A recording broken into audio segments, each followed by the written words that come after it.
Au sommaire, la CENI se montre imperturbable malgré le retrait de 7 de ses commissaires qui critiquent le processus électoral en prélude aux élections législatives du 16 février 2020. Malgré également la colère de l'opposition qui menace d'empêcher le scrutin, l'institution de Salif Kébé compte bien tenir les élections à cette date polémique. La réception des dossiers de candidature prend fin ce vendredi. Clôture ce jeudi à Conakry de la dernière session de l'Institution nationale indépendante des droits humains. La cérémonie de clôture a été marquée notamment par la remise de la Palme d'Or nationale des droits de l'homme. C'est tout pour le sommaire, bienvenue à tous. Mesdames et messieurs, bonsoir et merci de nous retrouver pour ce journal. Je vous l'annoncer dans les titres. Apparemment, la CENI ne compte pas reculer, malgré la position de 7 commissaires de l'institution qui ont décidé de se retirer du processus électoral.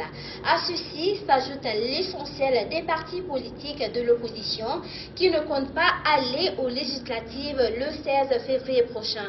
D'ailleurs, l'opposition compte empêcher le scrutin si les conditions d'une élection transparente ne sont pas réunies. Pendant ce temps, certains candidats ont déjà déposé leur dossier de candidature.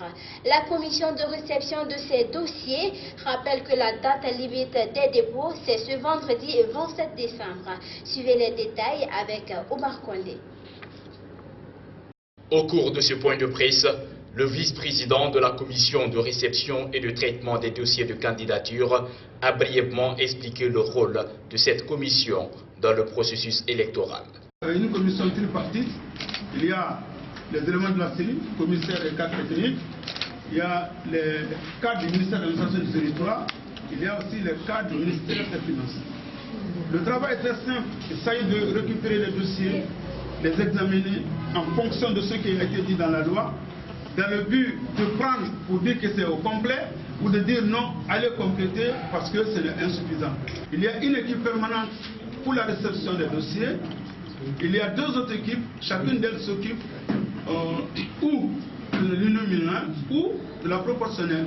À date, la commission dit avoir reçu 5 dossiers de candidature et le 6e est celui d'Abdoulaye Kourouma, président du parti RRD. Donc nous sommes venus déposer. Bien entendu, nous avons payé les 200 millions, conformément à la loi. Nous avons déjà le reçu. Le sigle qu'ils ont demandé, vous le savez, c'est le RRD. Nous avons déjà la photo. Le mandat est là pour celui qui va contrôler les dossiers. Vous avez les 76 noms et leur adresse signée. Vous avez la déclaration de candidature du parti. La date butoir du dépôt des dossiers de candidature est le 27 de ce mois. Ce délai sera-t-il prorogé en cas de besoin de dépôt? Sori Sidibé répond. La prolongation, je ne pourrais pas me prononcer dessus parce qu'après le dépôt, comme dit normalement dans nos chronogrammes, on a un délai de traitement aussi des contentieux. Et nous sommes appelés à diffuser les listes définitives de candidature le 8 janvier. Pour raison de neutralité, le siège de la commission de réception et de traitement des dossiers de candidature a été délocalisé de Cameroun pour Dixine, loin de la CENI, soutiennent les responsables de cette commission. Vous venez de le constater, Abdoulaye Kourouma est tête de liste de son parti. Contrairement à ses désormais anciens collaborateurs de l'opposition dans sa majorité, le président du RRD se dit prêt à aller aux législatives le 16 février prochain. Et puis, si la CENI n'organise pas les élections à cette date, Abdoulaye Kourouma menace de porter plainte contre l'institution électorale pour demander le remboursement des dépenses effectuées. Écoutez-le au micro d'Omar Kondé. Je vous avoue, depuis l'annonce du chronogramme des élections, le processus, le RRD était déjà disposé dès l'annonce du processus. C'est pourquoi je ne tardais pas à dire à les commissaires de la CENI, si la date du 16 n'est pas tenable, le parti RRD portera plainte contre eux pour qu'ils nous remboursent tout ce que nous avons investi. Parce que depuis l'annonce, nous sommes dans le processus et ça nécessite les dépenses. Cela veut dire en passant qu'une élection ne s'organise pas pour un parti politique, ça s'organise pour le peuple, pour les citoyens. C'est le seul moment pour le peuple de se prononcer sur le projet de société d'un candidat ou d'une gouvernance. Donc, boycotter une élection est un droit. Participer à une élection est un droit. Mais empêcher la tenue d'une élection est un acte de rébellion, je le dis et je le réitère. Il faut que nous soyons des très bons Guinéens. On est libre de participer ou de ne pas participer. Mais nous voulons renouveler la classe politique guinéenne. Une monnaie unique pour les pays membres de la CEDEAO. Le processus avance à grands pas. Le symbole de la future monnaie communautaire est déjà trouvé, mais également le nom de la banque qui va l'abriter. Elle s'appellera Banque centrale de l'Afrique de l'Ouest. Ces informations ont été données devant les députés guinéens par le gouverneur de la Banque centrale de la République de Guinée, Ansoué Le Bandé. C'est le 21 décembre dernier que les chefs d'État, les ministres et les gouverneurs des banques centrales des pays de la CEDEAO se sont réunis à Abuja au Nigeria. Au menu de cette conclave, la question de la monnaie unique. Le symbole et le nom de la banque qui abritera la monnaie unique ECO ont été discutés et un consensus a été trouvé entre les parties concernées. C'est le gouverneur de la Banque centrale de la République de Guinée qui a donné ses explications devant les députés de l'Assemblée nationale. C'était à l'occasion de l'adoption de la loi de finances initiale exercice 2020. La commission technique est entérinée par les ministres et les gouverneurs qui concernait le choix entre Banque centrale ouest-africaine et Banque centrale de l'Afrique de l'Ouest. Les chefs d'État ont choisi l'appellation Banque centrale de l'Afrique de l'Ouest. Ça, c'est le 21 décembre dernier. Donc, l'ECO sera la monnaie unique de la CEDEAO. Le symbole en sera EC. Et la Banque centrale s'appellera Banque centrale de l'Afrique de l'Ouest, BCAO ou BKO, comme le diraient certains, pour faire la différence avec la BCEAO. L'une des principales questions dans cette affaire de la monnaie unique en faveur des pays de la CEDEAO est celle de savoir quelles seront les relations entre la monnaie locale de chaque pays, la monnaie étrangère euro et la nouvelle monnaie ECO. Dans ses explications, le gouverneur de la Banque centrale de Guinée ne semble pas avoir beaucoup d'informations. Lucien Nabé laisse la place à la patience pour s'informer davantage. Face à cette réalité, nous, Banque centrale, nous trouvons dans une posture similaire ou semblable à la vôtre. C'est-à-dire, on va essayer de comprendre de quoi il s'agit. On va essayer de voir quelles relations existeront entre ce choix tel que résultant d'un mandat donné par l'Union économique et monétaire de l'Afrique de l'Ouest et la décision et les choix opérés par le sommet des chefs d'État de la CEDEAO. Je pense qu'il y a matière peut-être. L'Institution nationale indépendante des droits humains a clôturé ce jeudi sa dernière session extraordinaire de l'année. Cette cérémonie de clôture, marquée notamment par la remise de la Palme d'Or des droits humains. Ce prix est décerné à une coalition des ONG qui, selon l'INIDH, se sont illustrées cette année dans la lutte contre les violences faites aux femmes. Alpha Ibrahim Touré. À cette cérémonie de clôture de la 4e session ordinaire de l'Assemblée plénière de l'INIDH, plusieurs personnalités ont répondu présentes, notamment le représentant du ministre conseiller du président chargé des relations avec les institutions et celui du Haut Commissariat des droits de l'homme. Une cérémonie marquée notamment par la remise de la Palme nationale des droits humains. Après d'instants travaux sur l'examen des différentes candidatures soumises, notre choix a porté sur la coalition nationale de Guinée, droits et citoyenneté des femmes, CONAC-DCF. Le jury invite et encourage la coalition à persévérer dans le sens des activités en faveur des femmes et des jeunes filles. La présidente de cette coalition d'ONG récipiendaires a pris la parole pour s'adresser à l'assistance. Ce prix qui nous est décerné nous réconforte à plus d'un titre et nous motive à œuvrer davantage pour le respect des droits humains et ceux des femmes et des filles spécifiquement. Permettez-moi de remercier très sincèrement l'UNDH pour la reconnaissance des efforts consentis par la CONAC-DCF en matière de la promotion et du respect des droits humains en Guinée. Alia Diaby, président de l'UNDH, a accentué son intervention sur les différentes célébrations de plusieurs journées internationales relatives aux droits de l'homme.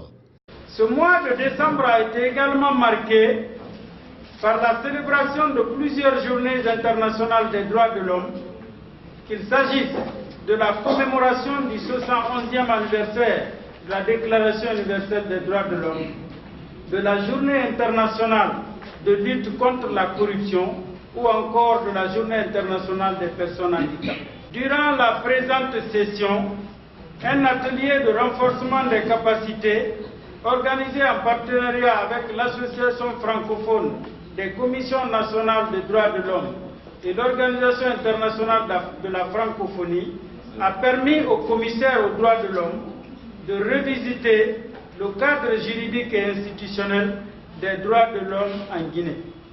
Cette coalition récipiendaire de la Palme nationale des droits humains a réalisé plus de 50 projets en faveur des femmes et reconnu comme groupe leader dans la lutte contre les violences faites aux femmes, a déclaré Alia Diaby.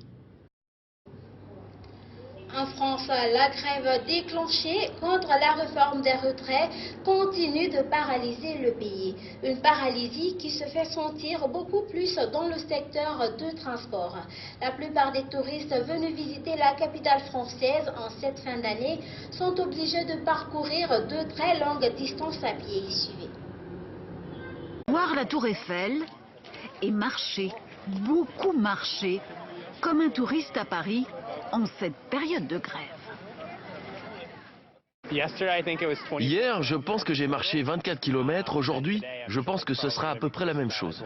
Nous vivons en Italie, on a entendu parler des grèves. C'est juste la France, on doit l'accepter, c'est tout. Pas de métro, peu de bus. Pour les touristes aussi, l'heure est à la débrouille. Uber, taxi, la marche. Ça a fait des petits soucis, mais on a des amis, on a des familles qui sont résidentes ici et qui nous ont facilité la tâche. C'était un peu plus compliqué avec les enfants pour faire la promenade, mais voilà, on y est arrivé quand même à la fin. Comment vous faites? En fait, on s'est baladé un peu, puis prendre la ligne de métro 1 qui est automatique, qui n'est pas en grève du coup. Ces touristes chinois, eux, sont à l'heure pour leur visite, car ils se déplacent en autocar. Le plus difficile, c'est pour leur guide. Moi, j'habite à Levallois. Tous les matins, je dois marcher à pied pour venir à l'Opéra. Mais pour les touristes, ça va parce qu'ils ont des autocars. Mais simplement, maintenant, c'est l'embouteillage. Ça leur embête, pour le guide, ça leur embête un peu. Le problème numéro 1 pour les touristes, c'est le retour vers les aéroports. Peu de RER, peu de bus en direction de Roissy et d'Orly. Mais ce couple de Marseillais reste philosophe. On aura un peu de retard, mais on rattrape notre avion. La grève, c'est plus d'organisation. Voilà. Vous n'avez pas eu trop de soucis pour vous déplacer? Ben non, puis c'est un sujet important, donc de toute façon, ça se tient. Voilà. Il faut juste prévoir plus de temps. Les grèves semblent surtout avoir dissuadé les touristes français. Les visiteurs étrangers, eux, sont au rendez-vous. Pour la période du Nouvel An, les réservations des vols internationaux sont en hausse de 30% par rapport à l'an dernier. Une autre manifestation contre un texte de loi, cette fois-ci en Inde. Là-bas, ce sont des musulmans et d'autres communautés minoritaires qui se sentent visés par la nouvelle loi sur la citoyenneté. Ils qualifient le texte de discriminatoire à leur égard. Reportage. Dénoncer les atteintes aux droits des musulmans à travers l'art, c'est l'objectif de ces artistes indiens réunis dans ce parc de Guwahati dans le nord-est du pays. Sur les fresques, des messages appelant au retrait de la loi sur la citoyenneté, votée le 11 décembre dernier. Cette nouvelle législation facilite aux réfugiés l'obtention de la nationalité indienne, à condition qu'ils ne soient pas musulmans, une discrimination pour ces manifestants. Nous dénonçons le fait que le gouvernement mène une politique nationaliste hindoue. Avec cette politique anti-musulman, ils essayent de sauver leur siège et nous nous y opposons. Nous resterons unis avec force. C'est tout un peuple qui est mobilisé dans la rue contre cette loi. Ici à New Delhi, des hindous, des zoroastriens et d'autres communautés vont debout contre la politique nationaliste hindoue du gouvernement. Ils craignent à leur tour d'être la cible de discrimination. Dans leur viseur, le Premier ministre Narendra Modi, accusé de vouloir changer l'identité de la nation. Notre constitution a un fondement laïque, multiculturel. C'est ce qui différencie notre pays des autres et cette nouvelle loi est une menace. On assiste à une islamophobie d'État. C'est de l'islamophobie de la part de tous ceux qui ne sont pas dans la rue en ce moment. En 15 jours, les manifestations, parfois réprimées dans le sang, ont déjà coûté la vie à au moins 25 personnes. Triste nouvelle aux Philippines, ce pays asiatique est frappé par le typhon Phophane, accompagné de rafles de vent qui soufflent à plus de 190 km/h. De nombreux villages reculés des zones touristiques sont ravagés. Au moins 16 personnes ont trouvé la mort. Suivez. Les Philippines sous les assauts du typhon Phophane le jour de Noël. L'archipel a subi des rafales de vent allant jusqu'à 200 km/h. Un premier bilan fait état de 16 morts dans les localités des îles Visayas et de nombreux touristes venus passer les fêtes sur les îles Boracay et Coron demeurent aujourd'hui coupés du monde. Après le passage du typhon, les Philippines se sont réveillées ce matin dévastées. De nombreuses routes sont impraticables. L'électricité est coupée, ce qui rend très difficile les communications par Internet ou par téléphone portable. Les liaisons maritimes, essentielles dans ce pays constitué de plus de 7600 îles, sont interrompues, ainsi que les liaisons aériennes. Sur la plage de San José, ces bateaux échoués témoignent de la violence de la tempête. On ne connaît pas encore l'état complet des destructions provoquées par le passage du typhon Phophane. Aux Philippines, la majorité de la population est catholique et des dizaines de milliers de personnes ont été contraintes de quitter leur maison pour passer Noël dans des abris de fortune. Situées en zone tropicale, les Philippines subissent chaque année une vingtaine de typhons et de tempêtes. C'est la fin de cette édition d'information réalisée par toute l'équipe de Gangan RTV. À tous, merci de l'avoir suivi et merci de votre fidélité à Gangan TV. On se donne rendez-vous demain à la même heure sur Gangan TV.